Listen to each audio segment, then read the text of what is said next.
এ যেন সিনেমাকেও হার মানায়। অভিষেক শর্মা ও ট্রেভিস হেডের বিধ্বংসী ইনিংসে মাত্র ৯ ওভার ৪ বলে ১০ উইকেটের জয় পায় হায়দ্রাবাদ।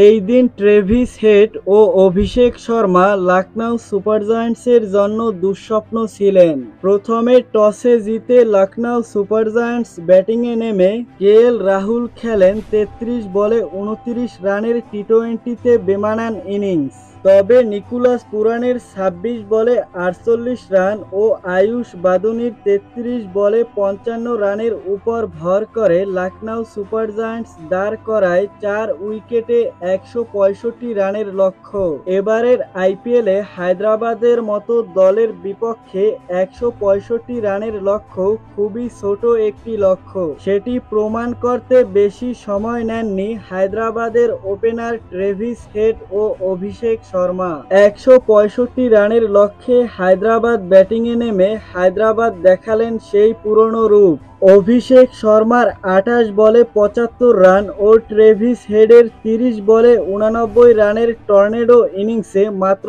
৯ ওভার ৪ বলে ১০ উইকেটের বড় জয় পায় হায়দ্রাবাদ। তো দর্শক, ভিডিওটি সম্পর্কে আপনার মূল্যবান মতামত কমেন্টে লিখে জানাবেন। আর ক্রিকেট রিলেটেড যে কোনো আপডেট পেতে চ্যানেলটি সাবস্ক্রাইব করে পাশের বেল বাটনটি অন করে দিবেন। ধন্যবাদ।